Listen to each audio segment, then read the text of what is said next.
Limbus Company is the third game developed by Project Moon, taking place in the same setting as their previous titles, Lobotomy Corporation and Library of Ruina. And whereas the previous two were a management sim and a deck builder, Limbus is a free gacha game available on Steam and mobile platforms. Though, as it usually is with gachas, it comes with microtransactions. I'll be honest, I was worried about this. I was sure I'm gonna play on day one, and I did, but it's definitely peculiar taking a setting where human greed and not valuing human life is like half of the writing, and then creating a freemium game, with the mium being Latin for not really. Gambling addiction is a real thing, and even if I think Limbus handles itself with the most possible levels of grace, and the devs are clear about their intent of this being a source of long-term revenue to work on more ambitious projects while also delivering large-scale world building, it still feels weird. But we'll get to that later. Let's talk about the game itself first. You played the role of Dante, a person who got their head replaced with a clock and got retrograde amnesia as a sweet bonus for the surgery. You are employed, whether you want it or not, by the eponymous Limbus Company as an executive manager. You live on a bus shaped like a locomotive driven by a child who cannot read them up, and your main co-workers are the 12 sinners. La Cucaracha did nothing wrong, the duality of men, Jesse, what the hell are you talking about? 10 years in customer service, refuses to learn, kids are cruel, Jack, bro is on to nothing, artist, actually really truly inept and sadistic twat, Ryan Gosling, Bud Deep Throat, and the INTJ stare. For you see, you are weirdly attuned to them and are able to drag their souls back from hell after they die, screaming in agony with every second of the process. Seeing the great toll this takes on you, the sinners treat you with a level of respect that is given to the healer in any cooperative game. Which is to say, none at all. Another person on board is Vergilius, who is absolutely too old and tired for all this shit, but serves as the guide for you and your 12 bastard children, cruising through the city to find and collect tree branches made out of pure light. Why? Not your clearance level, shut the fuck up and do your job. But first, let's take a stop to refuel the bus.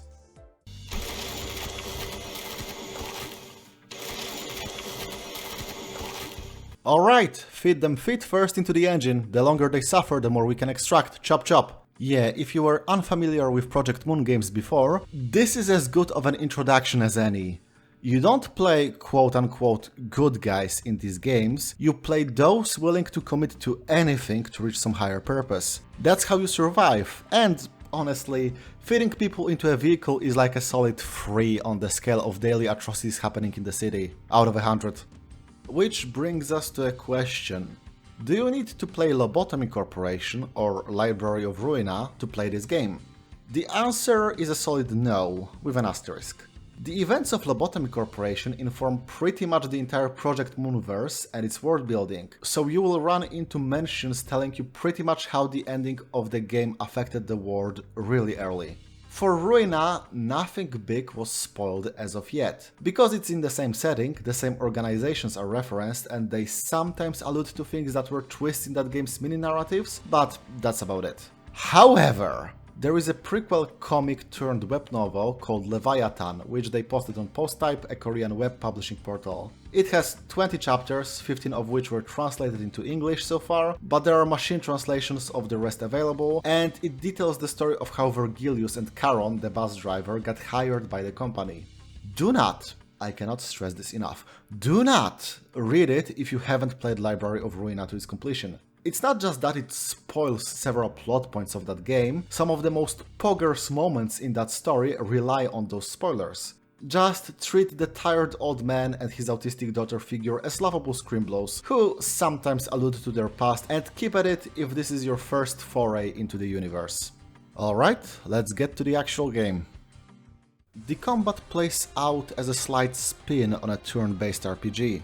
You make up a team of 4 or 5 dudes and dudettes out of the 12 available. Everyone has up to 3 specific combat abilities, passives and damage resistances. In combat you get a choice between 2 of the skills for each character, with what will appear in the stead of the used one shown above. You can also view what attack each enemy plans to use and on whom. In fights against humans, you drag to form a chain, and the game picks the best match for each attack. In fights against more supernatural foes, you choose specific body parts or attacks. Once everyone is set up, you hit attack and everything plays out simultaneously. It's a fun, breezy cavalcade of blades clashing, bullets flying and so on. Every ability has a certain amount of coins assigned to it, which serves as a kind of a dice roll and indicates how many attacks this one skill performs. So an ability with a base value of 5 with a coin that gives it plus 15 on heads would be 1 attack for a base value of 20, while an ability with 3 coins giving plus 5 on heads would ideally deal 3 attacks for 10, 15 and 20 damage each. The coin flip starts off as an equal 50-50, but the odds get skewered by the character's sanity meter. In short, doing well mentally makes more heads turn up. But there's also attacks that have negative value on their coins and a high starting value, so you may want to keep some characters on the verge of a mental collapse to get the most out of these. Each attack is assigned to a color, and chaining together a bunch of the same color means more power for all of them. Each activation also gives you a resource of that color, with passives activating based on the thresholds and the ability to spend it on powerful attacks. Pretty straightforward. The other straightforward thing is getting hit. Every health bar has a threshold, and if you hit it, the character gets stunned for a turn. If you go past more than one threshold in one round, they also get multipliers to how much damage they eat to the face. Most of the time you will clash against an enemy's attack. When that happens, all the coins get flipped and the values of both attacks get compared. The one with the lower value loses 1 coin. Repeat until someone is completely out.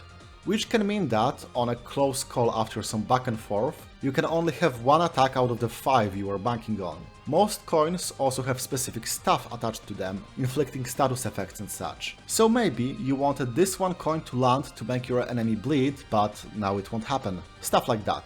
The power of the final attack also gets boosted the longer the clash goes on, by about 3% each time the blades hit each other, but it's not something that makes a huge difference in regular combat. You also get triggerable defense options by tapping a character's portrait, block, evade or counterattack, depending on the character. Don't ask me how they work, I went full anga banga.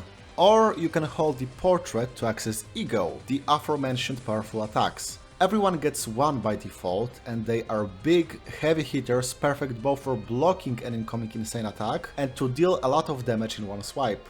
But they also come with drawbacks, like say lowering your speed in the next turn a bunch or straight up coasting sanity. And getting the latter too low makes you lose control of the character for the turn, attacking with the same powerful skill again, but now indiscriminately.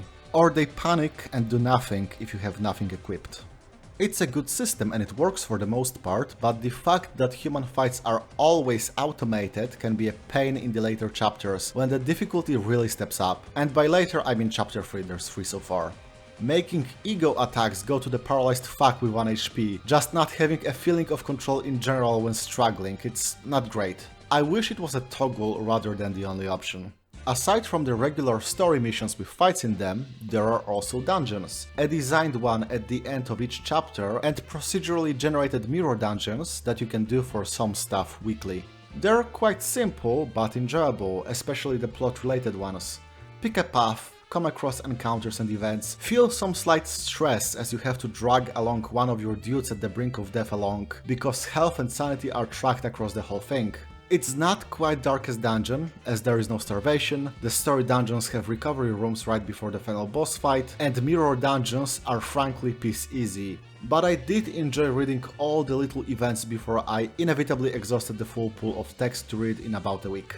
I love the presentation of the game, with each chapter bringing new enemies, new music, new backgrounds. The animations of attacks are snappy as well, definitely a step up from Ruina's 2-frame deal. Honestly, not a single thing I can add here, it looks and sounds great, especially once a certain boss fight graces you with a vocal track, once again given to us by Mili.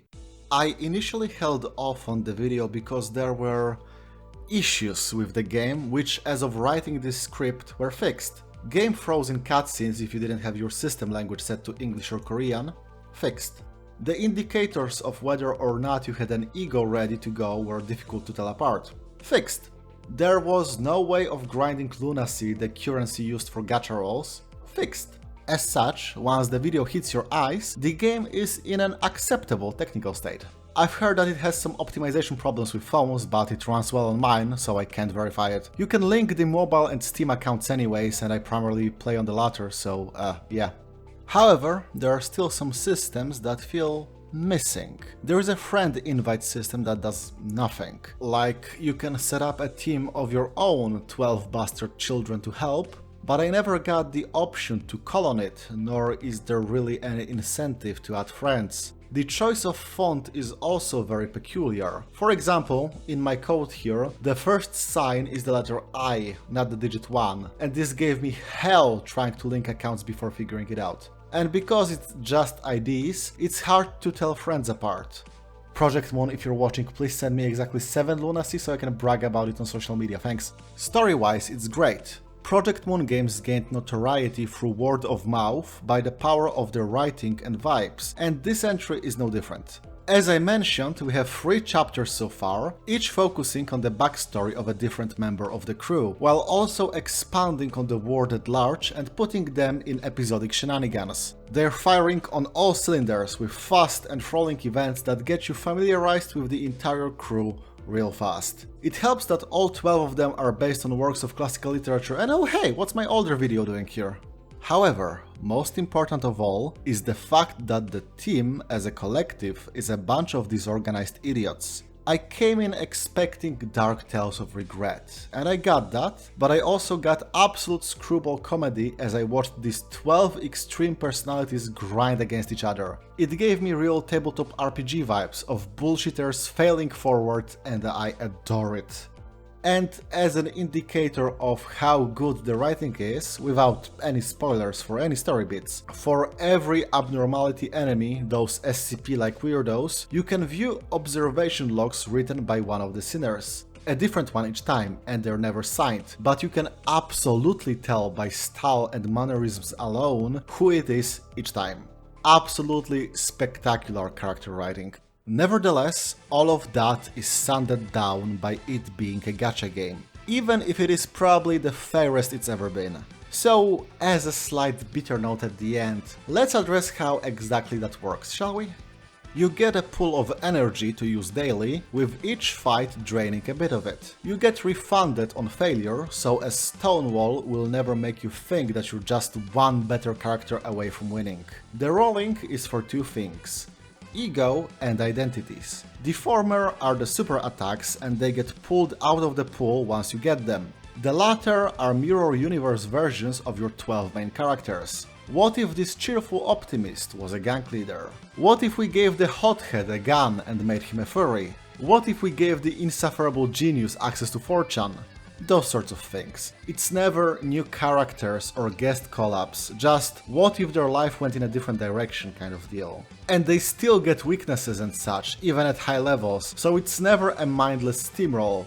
Though some attack skills are definitely built different and can dominate most interactions they take part in. That said, it's definitely possible to beat the game thus far with just the base identities. In fact, I've seen people do it, and lose nothing other than the joy of watching Sinclair shake maracas every time he bonks someone on the head with them. While there have been no events yet, it already has been confirmed that there will be no story FOMO, as all plot scenes will be easily available for everyone once the event ends. Every identity and ego added as part of some banner so far was added to the general rotation of the standard pool, and you can purchase them for in-game stuff you get for pulling repeats. Said stuff can also be converted into another currency used to unlock skills for the pooled identities. The default ones get them automatically with story progression, which can also be grinded on dailies. And finally, look, my 2 experiences with this genre, if it can be called that, were Sinnoh Alice and SMT DX2, and after beating the story so far in Limbus, I noticed something. Not once have I seen a pop-up informing me about current deals. Never have I seen the mention of the possibility to make any purchases unless I specifically went into the store menu. Which is a very low bar, yet I'm still impressed it was cleared at all, which I think says more about others than Limbus itself. All of this to say, look, if you have trouble controlling yourself when money is involved or otherwise could jeopardize yourself by playing this kind of game, don't! We live in an era of YouTube. You won't miss anything from the story and your well-being should always come first, financial or otherwise. Me, personally, I'm gonna keep playing it. These elements of the game are done in a way that does not cause immediate disgust deep within my soul, so I'm fine as is. I'm having a good time and I have no qualms about giving Project Moon money with each season of the Limbus Pass. I want to see where the story goes and I will definitely be making videos on it once we get any kind of closure. Until then, see you on the road, fellow managers, and send all the fan art of Ryoshu directly to me. All other sinners smoking are also welcome. Thanks. That's the end of the video. It probably seems out of left field for me to make it after I just said a few weeks ago that I won't, but my March idea needs some more time in the oven and I had to scramble something together to not go insane. They addressed the localization bug that bugged me the most, so I figured it's okay to praise the game now. If you are new here, hey, go check the rest of my videos out, especially the Project Moon ones. The Last Minute Essays Corporation is a wing sponsored by our shareholders, now visible on the screen. Special thanks go to the new people putting their trust in me enough to give me cash. 12p! And Tana Windin, as well as the coffee donation made by Tana Windin as well. See you in April.